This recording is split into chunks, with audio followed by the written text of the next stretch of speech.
Hello, my name's Paul. Welcome to our webinar, Stop Hiring Blind, a new look at hiring and workforce risk screening in the age of AI. Ethan Ray from S&P Global 451 will be moderating, and welcome to the webinar. Ethan?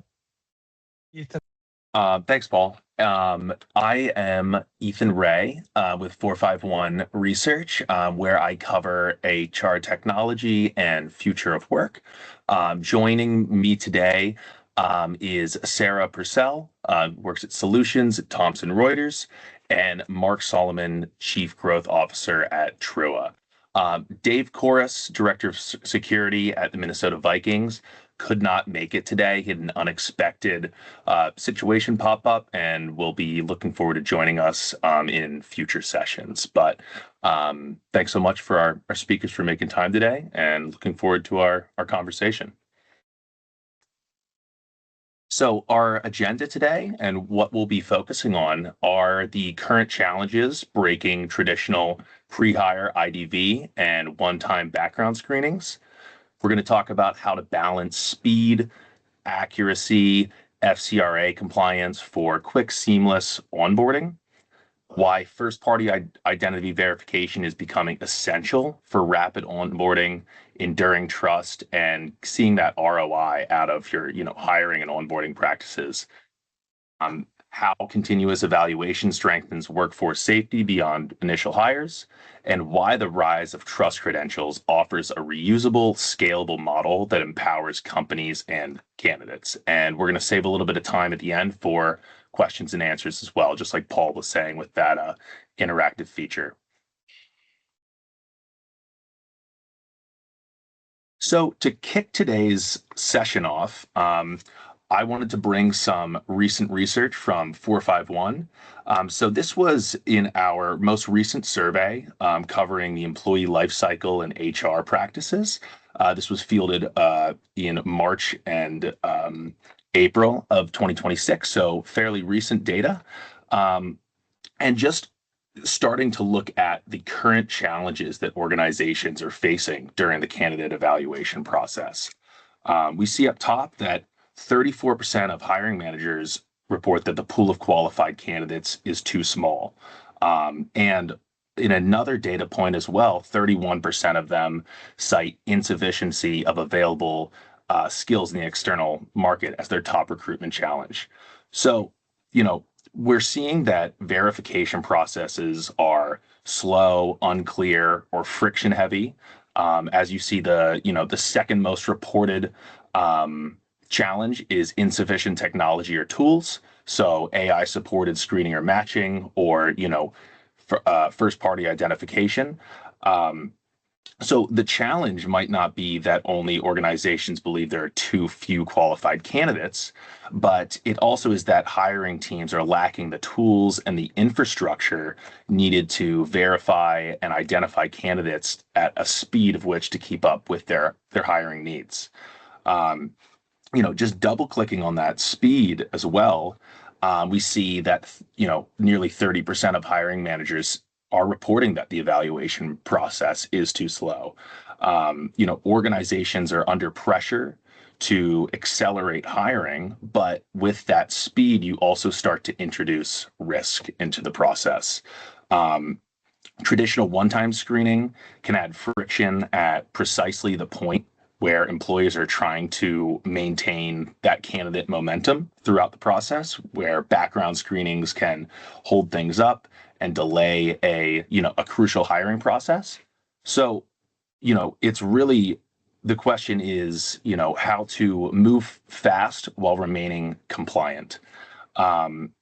Just moving down through, some of the other reported challenges here. When we asked HR professionals what they would like to see added to their organization's talent acquisition technology, the top response was automated resume screening and skills-based candidate matching. But 34% of those managers, as we see here, are citing insufficient technology or tools as a barrier. So what HR professionals and people working in talent acquisition most want, we're seeing that also as a top challenge. So how can we close that gap with solutions in the market? I think AI is increasing those expectations for speed and scale and automation, but if identity verification and background screening are remaining fragmented or manual and holding up the process, that gap becomes, ever growing and more important as deepfakes, synthetic identities, and other forms of candidate fraud become more sophisticated. And then, the last point I want to draw everyone to is, 27% of hiring managers cite insufficient information about candidates to make confident decisions. And 25% of them point to a lack of standardized or structured evaluation framework, and also pointing to potential bias in the candidate evaluation. So compliance. So what I take away from that is compliance and verification are being treated as separate workflows, creating that blind spot that we're talking about. And the issue is not simply a lack of candidate data, it's a broader confidence gap around how candidate information is collected, interpreted, verified, and governed. So hiring teams need more reliable signals, more consistent evaluation frameworks, and more auditable decision-making processes as AI makes its way into the talent acquisition process and introduces new types of, compliance issues and ways that to defraud these types of processes. So that just tees up today's conversation, and kind of puts at least myself in the mind of what are HR professionals, people working in talent acquisition, really dealing with when it comes to their candidate evaluation challenges. Paul, do you want to advance us to the next slide? Thank you. So, launching into those current challenges in recruiting, Sarah and Mark, I'll kick it off here. What are some of the current challenges HR, recruiting, and security teams are seeing with the hiring and onboarding process in today's AI-powered world? I can go first. I think overall, I work with a lot of security teams in general, and it's the fakes, not knowing who they're actually dealing with, trying to verify identities, keep everything safe. They're just struggling with that because the deep fakes are getting better. There's a lot of AI use that's occurring, and so as they're trying to onboard anyone, figure out who someone is. It's very cumbersome, and they're having to utilize a lot of different resources. It could be very fragmented, if they're looking for a quick answer. And, it's definitely a struggle of knowing who they're dealing with.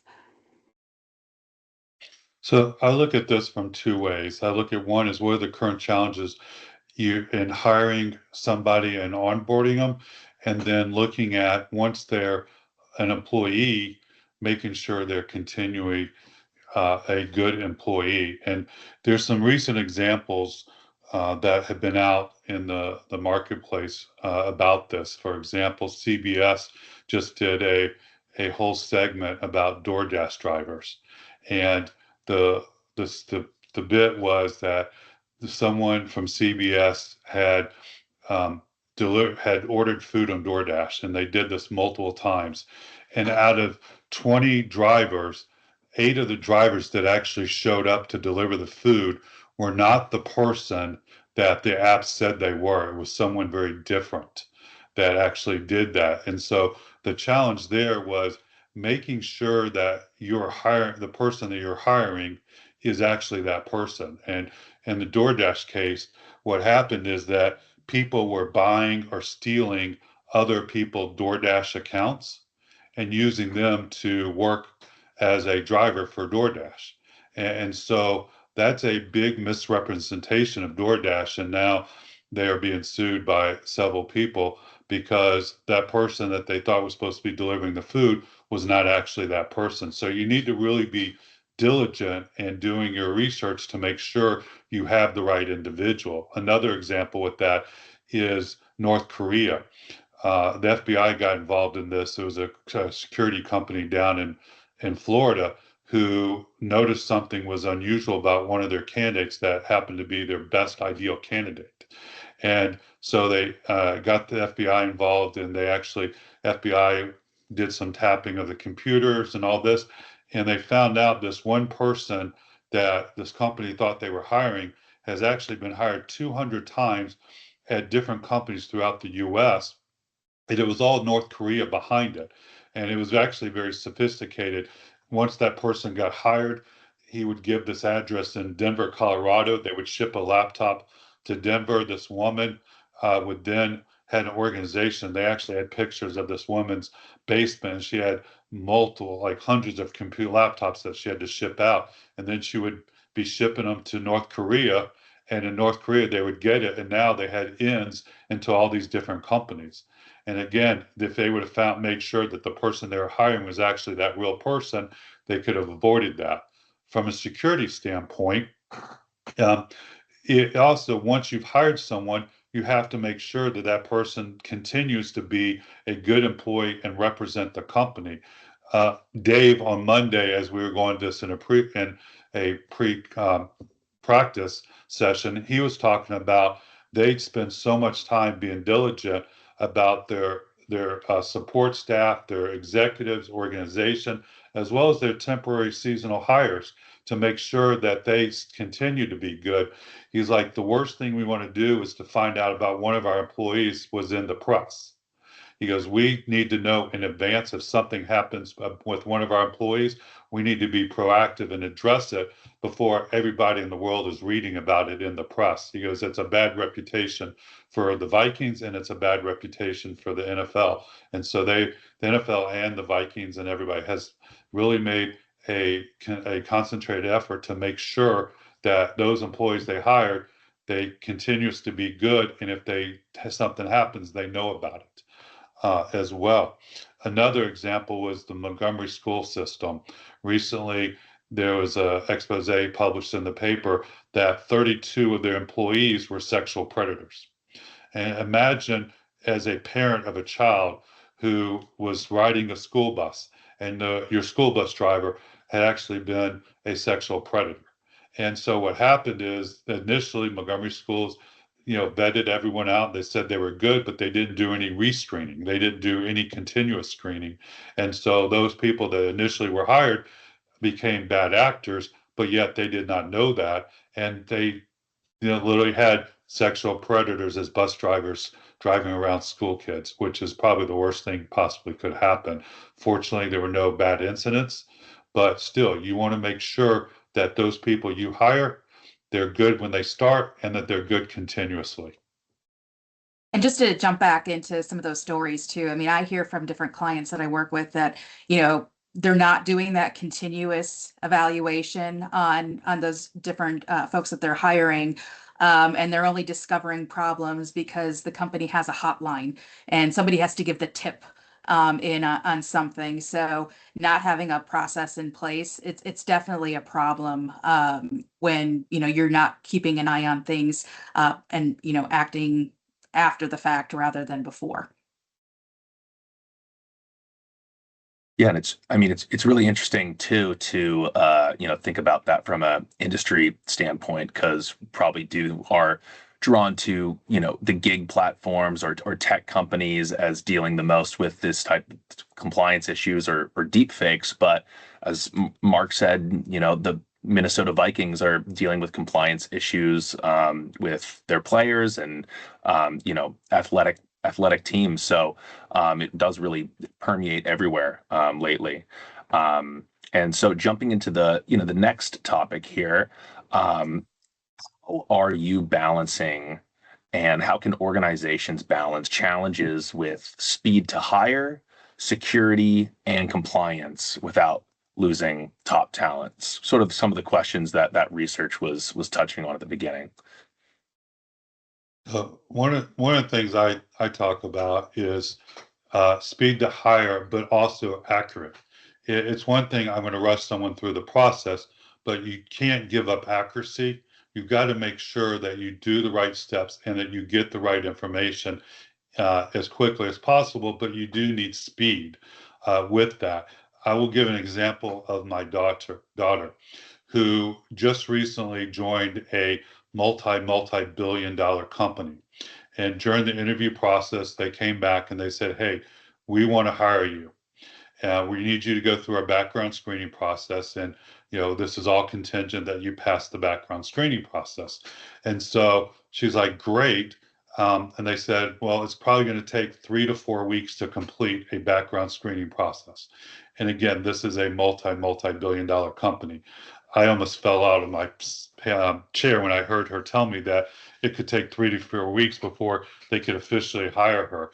And it was the entire process. It wasn't one aspect of it. It was everything, waiting to get information back to see if she had passed the criminal check, waiting to get information back to see if she had passed her drug testing. It was all these things stacked up that would take 3 to 4 weeks. Now, what is happening from a corporate standpoint is, first of all, if you find a good person, you want them on board as soon as possible, and you want them to start producing. Well, they had to wait a month before they could get her on board, and they could not offer that position to anyone else. So not only did they have to hold that position, they just had to put that position on hold. And so my daughter, fortunately, she was at another company. She had to wait until she was approved before she gave her notice. But that took almost a month for it to happen before she could give her 2 weeks. And so that became a 6 week process once they said, "You're the person we want to hire." And so, they could have lost if they had a top talent. She could have said, "You know what, it's too long. I've got other job offers. I'm going to go somewhere else." Fortunately, she really wanted this position and she stayed, but you could have lost something. And in Europe, it could take up to 8 weeks. And so imagine in Europe, 8 weeks before you can bring someone on board once you've made that decision. That's a long time to keep that position open and to wait. And it's a long time for that person to wait. And they might just say, "I'm going to go somewhere else." And so you really need to make sure that your speed to hire is quick, but also accurate. You don't want to skip any steps. You don't want to do something wrong. You want to make sure you're getting correct information, but you want to do it diligently. And you want to make sure also that that person that you're hiring is involved. And so they know exactly what's going on through the whole process, and they're up to date as well in that. And so it's very important to really make sure that you've got a really good process, but an accurate process as well. And Mark, you hit on a few things that I hear a lot. The challenge with speed to hire. Unfortunately, I do hear sometimes the ways to get around that are to, if they're doing that background check and using, open source type information, it's just, quickly running that Google type search. And, if something shows up in the first page, they kind of move after that, and they don't continue the process. Or I hear things like, and I think it's probably different with your daughter that was being hired by the large company, but I'll hear some different organizations that when they do their background checks, they're only focusing on the specific state or jurisdiction that they're in, and not looking elsewhere, forgetting the fact that people can commit crimes anywhere. You don't have on vacation anywhere across the country, and not doing that thorough background check. And data is key. If you're not using something that's reliable and thorough, you obviously could be missing a lot of things. Yeah, and I do want to have a personal example too, as well. At a previous company, they said it was going to take really long, so they like, "Mark, we want you to start working, and just remember that this is your continued employment is based upon you passing the background screen check." And so think about, I'm already working at the company. Oh, and also on the first day they go, "Oh, we forgot to tell you about a drug test. We need you to go take a drug test," which is fine for me. I'm okay with that. But think about, I start working at a new company. Um, they haven't done the background check. They haven't done the drug test. And let's just say something came up. Now that's an awkward situation on both sides.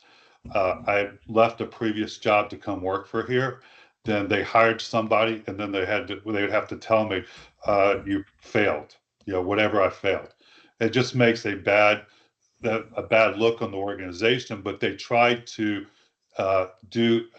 they tried to speed up the process by, hey, just come on board and while we do all this. And so they were bypassing the steps by, let's just get you started. And so that also wasn't a great situation. I felt very confident. The company probably felt very confident too that it passed. But if something didn't, that it's just a really awkward situation for both parties if something was bad. And so you don't want to bypass certain things or jump ahead and then have an awkward situation. So you really want to make sure everything's good before that person comes on board, because there could be all kinds of other problems that come out of that if not. Absolutely. And I think, Mark, I keep touching on something that you said that really resonated with me about, once you are initiating the background check with a candidate, you're not able to offer the job to anyone else, and you're kind of putting all of your eggs in one basket. So you're, these, first time screening processes are, artificially constraining your talent pool that you're working with. Whereas, if you're not constrained by that, you probably have the ability to interview more candidates and, go through more evaluation screenings to, really understand, what candidate is the best for you. So I keep coming back to that as just a huge advantage here. So moving on here, what made your organization or clients look at first party IDV and continuous background screening over the traditional approach that we've been talking about? Was it FCRA compliance, liability elimination, efficiency or speed to hire, or just trust in general? I mean, I can say I hear a little bit of all of that, especially on the FICRA side of things with liability. If you can get that off your plate, that, and even with Mark's example, starting to work and then something surfaces later. Well, what if it's not you?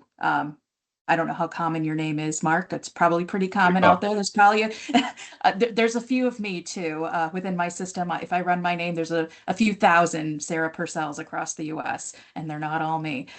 So what if something does come back in that check once it comes through? Now, your example, you're in an awkward position because is it you? Is it a record that belongs to someone else? There's a lot of liability in dealing with that. So with first party IDV, you're eliminating that. And I think that's why a lot of the clients that I talk to like that approach. Speed is key. You don't want to be waiting a month for the background checks to come through. And then you have somebody who's reading the report that's coming back going, is this really that bad? What type of crime is this? Or I'll even see, records across the US, different crimes that you commit. They're called very different things in different jurisdictions. They can have some really odd names that, you have no idea exactly what that means. And, even with Thomson Reuters, we do some standardization of criminal records that are available so that you kind of know this is what this type of crime is. Any layperson can read it and understand it. But when you get those background checks back and you're having to make a decision, and who knows how long it took to get that back, speed is key. And so if you're putting everything in the hands of the applicant, it's going to speed up that process even more. Yeah, and I'll go back to something Dave from the Vikings said on Monday is, when they're gearing up for season, they're hiring a lot of people, and they need to do that very quickly, and so that speed to market was key.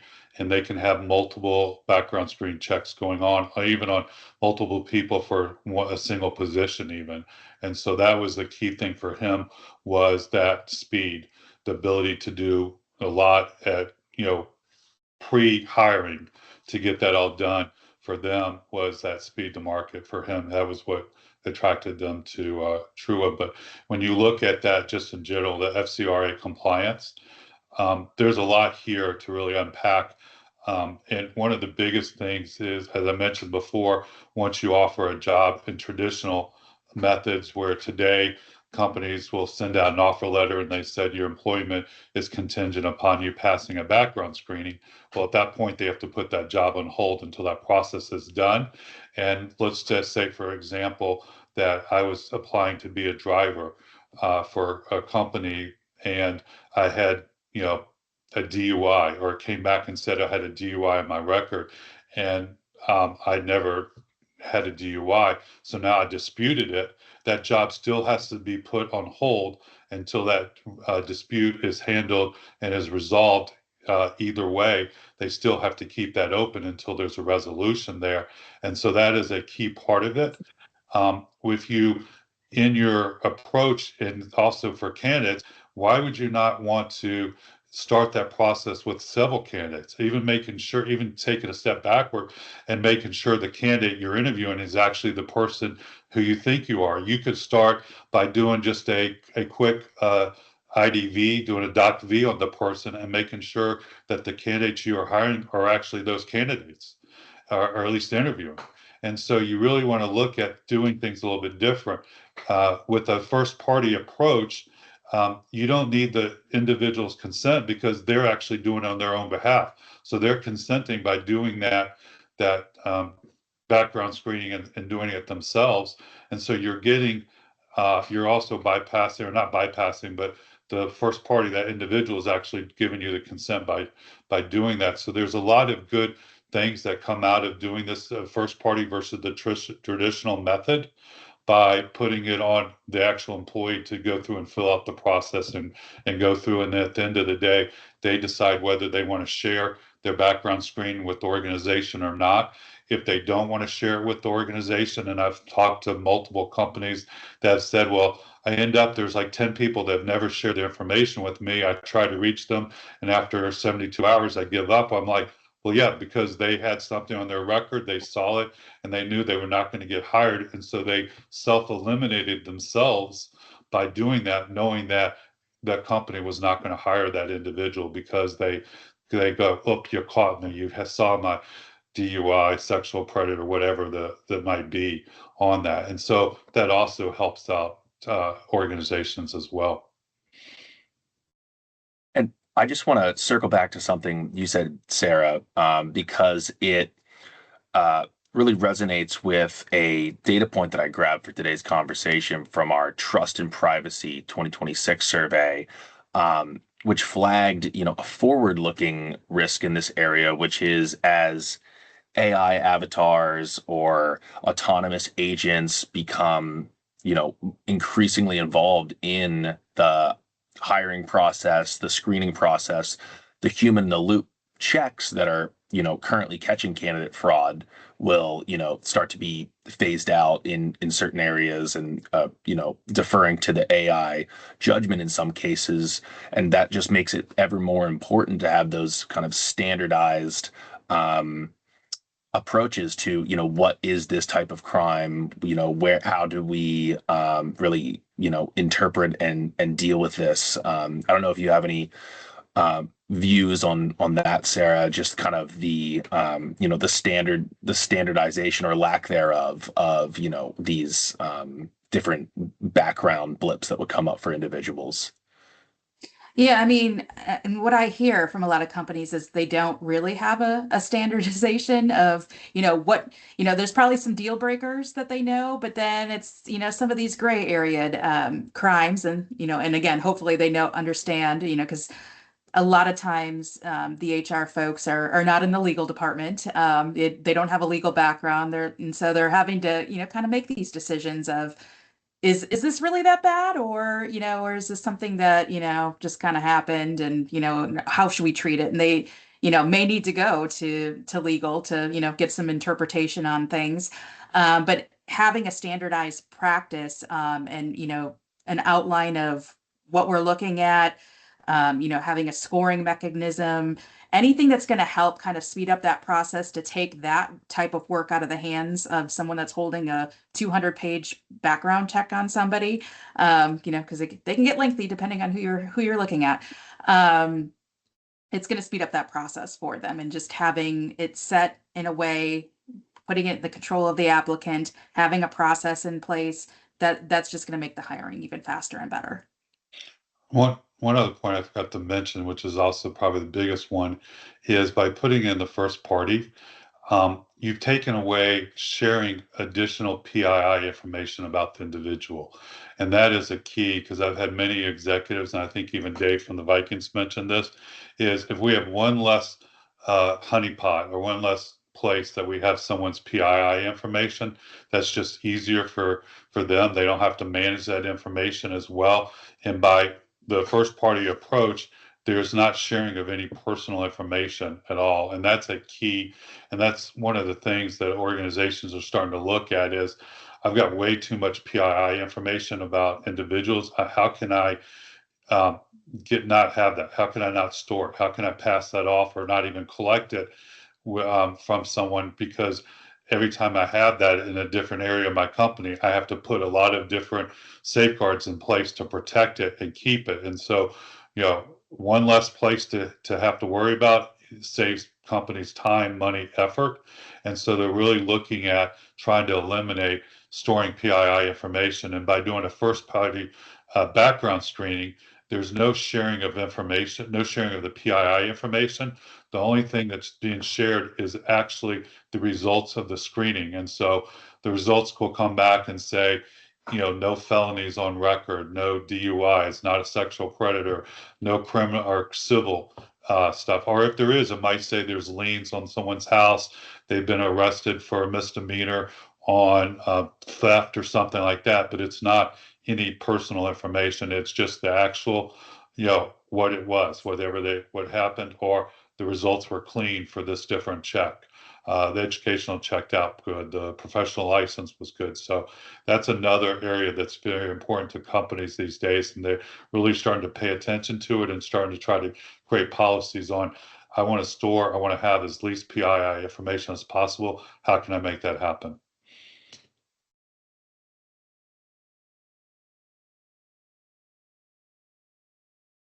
Now that all that makes a lot of sense. Just offloading compliance, where you can, and that brings us to continuous screening. So after the fact of hire, why did your organization or clients you work with move to continuous screening beyond the initial hire? Had you conducted periodic checks before? And then what were some of those discoveries and benefits you saw when you implemented that? Well, I'll go to, we work with multiple or lots of volunteer or mentor organizations. And so, they might have summer events or they might do something around the holidays. And so they have a lot of people or volunteers that will work for a period of time and then they're not needed and then they work again. And so by having that continuous screening, that allows them to know about their volunteers during the whole year. And so if something happens to the volunteers, and I know I've mentioned DUI and sexual predator, but that's really important with these volunteer organizations because a lot of the people they deal with are our youth.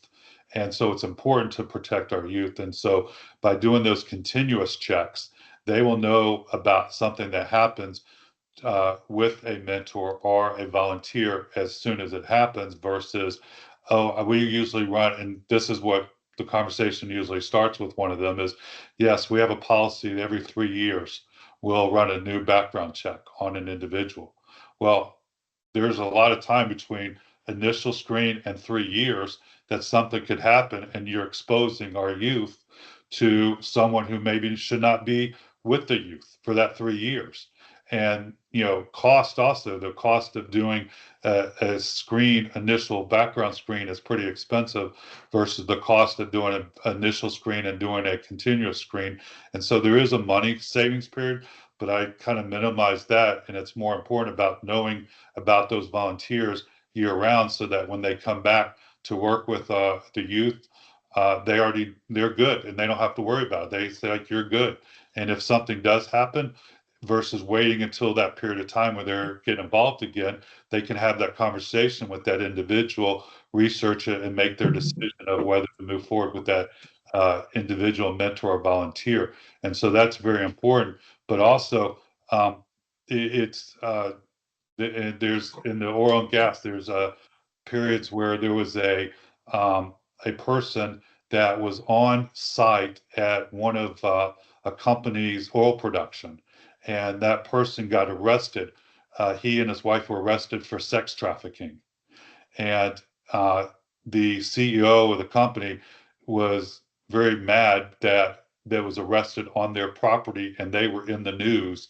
And even though his company had nothing to do with it, it was arrested on his property. And he said, if I would have known about that individual a month ago when the warrant was issued versus when they actually made the arrest, they could have taken action well in advance and not been in the news that this is where the arrest was made for sex trafficking. And so that's where the continuous checking could have helped out and could have prevented that situation. That CEO could have known about that individual way before they got arrested and could maybe even have helped organize the arrest and made it look like they did something good versus bad. And so that also is really a big benefit of the continuous of why you do that. Yep. And I think it just goes back to, again, being proactive rather than reactive. Knowing in advance, getting that tip, getting that, heads up that something is going on so that you can dig in deeper, do your investigation that you need to do. Whether it's, focusing on, whatever might have happened, maybe it's that arrest and getting a bigger picture. It doesn't have to be just, criminal activity. That could be, your indicator of something else is going on, for theft within your company, looking at financial, records that might be going on, something happens, they filed for a bankruptcy, that's something, and they're, in your organization working with funds, that's something to, be aware of, and have that in advance so that, again, you're not reacting to something, you're being proactive, about what might be going on. Yeah, and it's not necessarily that you need to terminate employees. For example, if a employee, as Sarah mentioned, might have a bankruptcy or liens, you can actually be proactive with that employee and give them some financial consulting or education or something that might help them out, and that makes you look like a great employer because you're being proactive and you're helping your employees out and helping them rectify a situation versus that employee gets worse and worse and goes into a desperation mode where they got to do something to get out. And they look at the only way I can get out is maybe I can steal some funds or whatever to pay these bills off or to satisfy whatever it is. And so it's really not necessarily that there's a negative something that could happen because of that. It's how do I be more involved with my employees and how do I help them get through certain situations that they're experiencing in their personal life if I only knew about it versus finding out after the fact when something bad happens. Can I prevent this? I love that. I love that example, Mark, because a lot of these, it's in the employee's best interest. A lot of these, use cases that we're talking about. It's not only to, find those bad actors. There's ways to, proactively use this information to make yourself look at like, a better employer and be there for your employees. I also saw a recent stat that 50% of employee misconduct occurs after the initial screening, and I think that just intuitively makes a lot of sense because if you're doing a background check 3 years after someone's hired, that's a lot of time for an incident to occur. Paul, you mind going to the next slide here?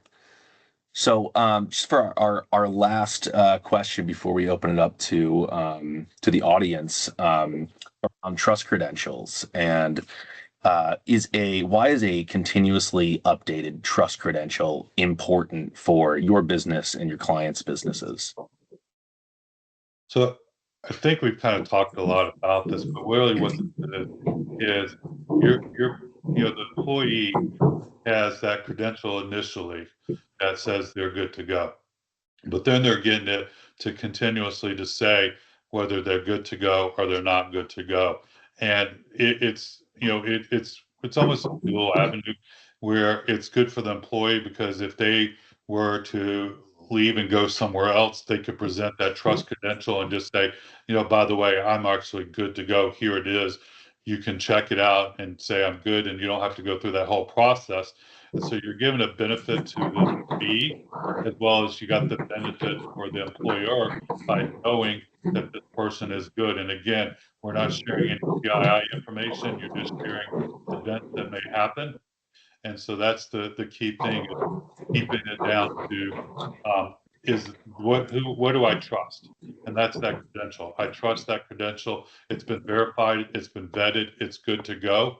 And so there's benefits for both the employee and there's benefits to the employer. And you just want to keep that updated so that both parties know of what's going on. Both parties know that this is good.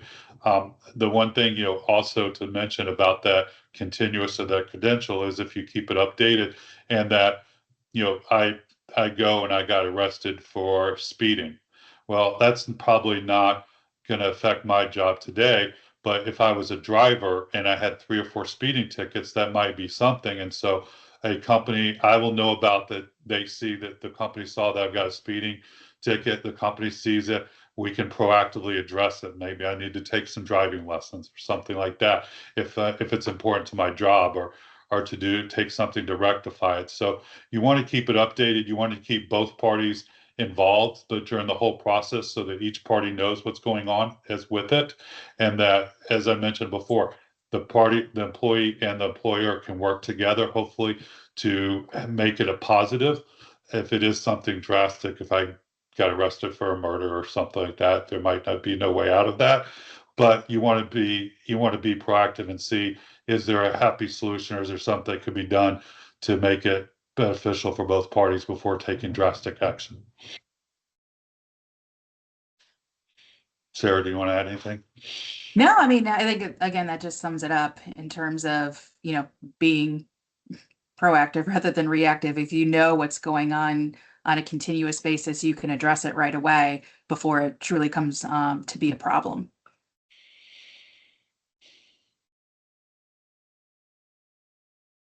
All right.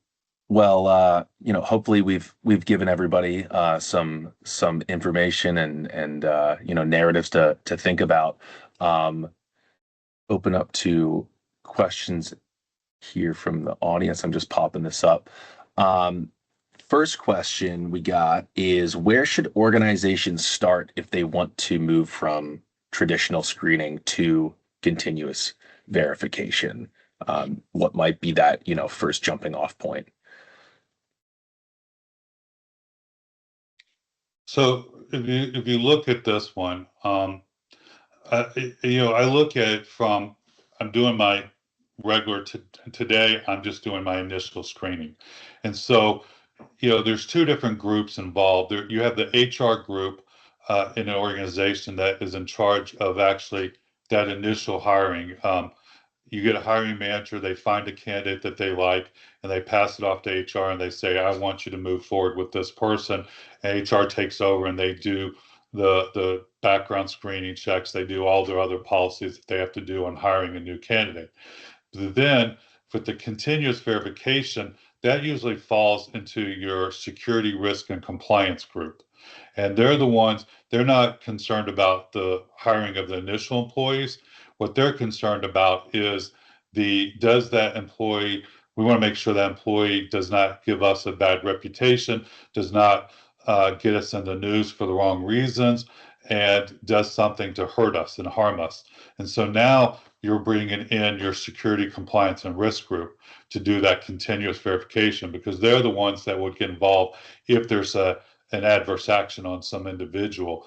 And so really what I see today is the 2 groups working hand in hand on this, and really working toward what is best for the organization. And they've said, right now a lot of companies have methods to investigate if an incident happens, but again, by putting in the continuous and moving to that, they now have those processes in place that they are constantly monitoring. Dave mentioned on Monday during our preview that he every day will go in and look at the Thomson Reuters Clear product to make sure there's no incidents there, as well as just to make sure no incidents has popped up on any of their individuals through the continuous screening. And so he said, that's just part of my daily routine, is that I'm going in and just making sure that everything's okay with all the employees in the organization. And so that's part to where I look at it, is it just becomes part of your routine. It doesn't take very long to look at, as you're checking your emails in the morning. Just another thing you do is you go check the different platforms like the Clear product and the Trua to make sure that there's nothing there that you need to do. And that just, if there is, then you take action on what do I need to do. And it probably is based upon what that action is or what that item is, that you have to. If there's a speeding ticket, I don't need to take care of that.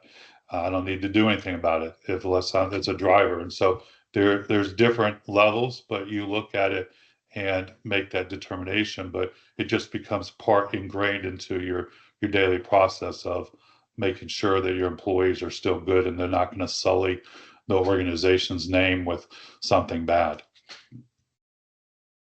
And just to add, I mean, you brought up the investigative piece of things, making sure that, that system that you do have for doing, a deeper investigation is reliable. Again, data is important. You have to, have reliable data that's up to date, accurate, all of that information. So, missing that step, even though you may be proactively, handling everything on the front end, but when you're doing that continuous evaluation, having the resources that you can truly rely on if you need to dig in a bit deeper.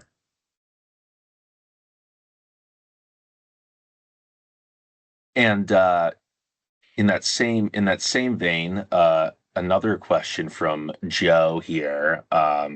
With speed to hire being an issue, how can organizations identify red flags before a fraudulent candidate reaches the interview stage? I'll take that, because that goes back to one of the things I said very beginning of the conversation, is you want to make sure that candidate is actually that you're hiring or that you're interviewing or you're just talking to is actually that person. And so to me, if I can do an identification check right at the beginning on all my applicants or the ones that make it to round 2 or whatever, then I know that I feel comfortable that I'm actually interviewing the right person and that person is who they say they are. It goes back to Doc V. When I capture their Doc V, I get their selfie, and then I do some basic identification checks in the background to make sure. With that Doc V, you might want to do a federal or national crim check. You might want to do a sexual predator check. You might want to do some basic things that will make sure at least I'm eliminating bad candidates from the very beginning and not even interviewing them, because that also wastes time on everyone's part. If you're sitting there and someone's going to interview 20 people and 3 of those people are bad, and you might find that those 3 people, that even though they're, you won't know until at the very end when you offer a job, and that really messes up your timeline.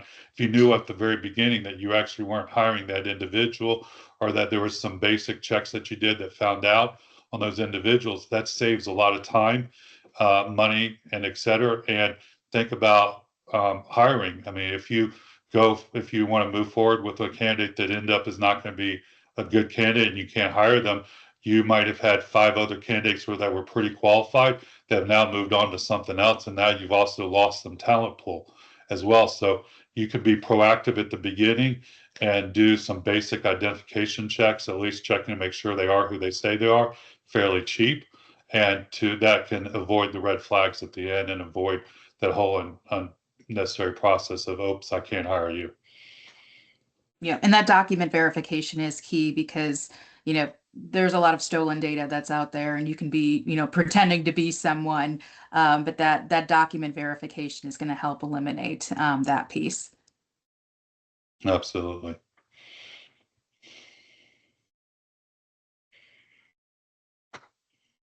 I guess if there's no more questions currently, I'll ask one, which I certainly have my viewpoints on, but I would love to hear yours. What do you think the future of workforce screening looks like in 5 years? In 2031, what are we gonna possibly be dealing with? So I have a view of where I what I'd like to see it as is that we go back and talk about that reusable digital ID credential, and that includes the screening aspect of it. And it can also include some other aspects of it too, and so it can be all encompassing. And so if I'm going to an employee, I can just share my credential with that employee. The employee then looks at it and says, you got a score of 360 out of 360. That's the background check, and I don't have to do anything further. And you're good. You're a good potential employer, and that's it, our employee. And so I'm good with that.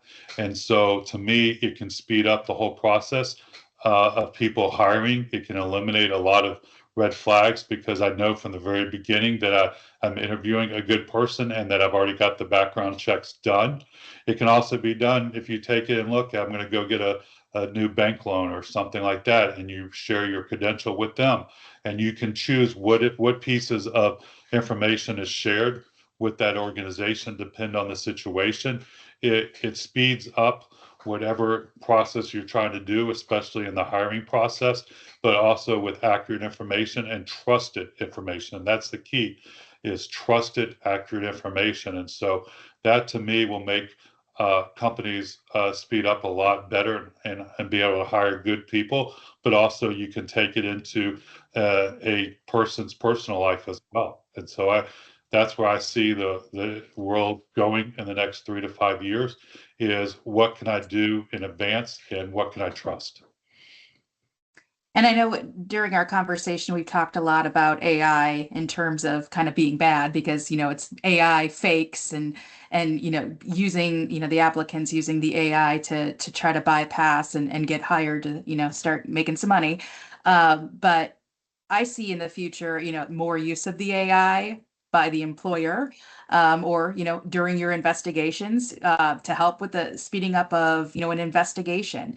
Not relying on just, your kind of manual type searching investigations, that you might be doing, but using AI as your partner to help really identify those issues that might be going on, especially when you're doing those continuous evaluations. Something comes up and you want to dig in deeper. AI can be your best friend in looking at connections, really kind of analyzing a lot of data at once if you're running different reports on someone, and trying to, figure out their connections with other people or businesses or something that might be going on. I just see, I mean, even in the last year, I would talk to, different clients and customers about their use of AI, and it was minimal. And then something happened as soon as we turned the page in 2026, and now it's on every phone call that I'm on is, AI is coming up. So I just see that exploding even more and being our friend in terms of, helping with those investigations. And I think AI can be great, but also I think it can hurt. I hear many organizations talk about how they use AI to screen applicants, especially if they post a job on LinkedIn or Indeed or something like that. They're using AI. And I've heard several stories where someone's like, I haven't got any good candidates come through, and I know that I've probably screened out a lot of good candidates that just didn't make it through the AI screening. And so one thing that I will strongly suggest, if you're using AI screening tools, please make sure that you're not eliminating good candidates because of what you have turned on in your AI screening tools. Because I hear stories about we get 10,000 resumes, 1,000 resumes, and so we have AI screen them out to like 5 or 10, and you are eliminating some good people probably in that. And I've had someone tell me they actually go through the resumes after the fact because they weren't getting good resumes coming through the screening process. And they found multiple great candidates that just automatically got screened out through AI tools. And so I just use it as a precaution. It is a great tool, but make sure you have it fine-tuned the way you need it to be tuned, and you're not eliminating people in that screening process. Absolutely, and yeah, and just to speak to that, because I do think it's a moving target, and Sarah, as you mentioned, there was a kind of point reached recently where more of these are being implemented. Our AI use cases 2026 survey showed that only 37% of organizations were using AI in their talent acquisition function, but another 39% were planned for deployment in the next 12 months. So, the amount of AI used in the talent acquisition process on behalf of the organizations is on track to double by the end of the year. So, yeah, there's certainly things to think about from both the employer and the candidate side with the future of TA here.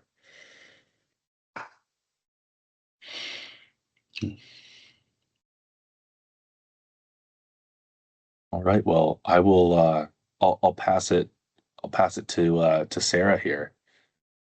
Yeah, and for those of you who may not be familiar with Thomson Reuters, we offer a number of different risk and fraud solutions to help with, validating identities, who are you dealing with? Should you be dealing with them? Screening for risk, ongoing monitoring, and we partner with Trua on a lot of these different aspects. And especially after the fact with the hiring, doing you get those tips, and you need to do a deeper investigation of things that are going on. We can certainly help out with that, and this just kind of gives you an idea of all the different pieces that we can help with. And I can say too that, again, with those investigations that maybe you do get a tip about something that you need to take a closer look at after the hiring process. We can certainly help with that. We have a lot of capabilities that are going to make it easy and fast for you to get to your answers quicker, including using AI within public record searching. So lots of good things that we can offer to you too. And I'll just add here from a Trua, I've mentioned about doing a screen right at the beginning to make sure you have the right applicant and they are who they say they are. That's something that would be quick and easy with just doing a basic Trua ID. It's a very cheap solution just to make sure that your applicants are there. And then the more intrusive, or not more, but the background screening can really help as well, doing it in a first person where you put everything in the hands of the applicant versus the company doing it, can speed up your hiring process, can eliminate the PII information and give you accurate as well in that process. And then that continuous screening. And I think the continuous, that the company was founded with the belief about the continuous screening, and that's been important, and that's integrated to everything we do. Is yes, your applicant's good today, but let's make sure your applicant's good tomorrow and in the future and ongoing. And if there's something happen, let's be proactive and get ahead of it. And so I think that's very more important as well. I also want to thank everyone for joining today. I do want to thank Sarah and Ethan as well. If you're going to the SHRM conference next week, I will be there, as well as some other individuals from Trua. And we have booth 2320, so please come visit us to learn more. We'd like to talk to you all about that as well. And again, thank everyone for joining today.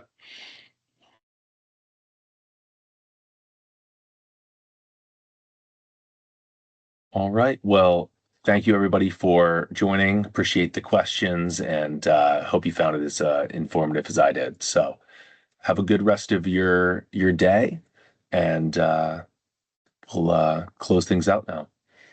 Thanks. Thank you. Thank you. Thanks, everyone.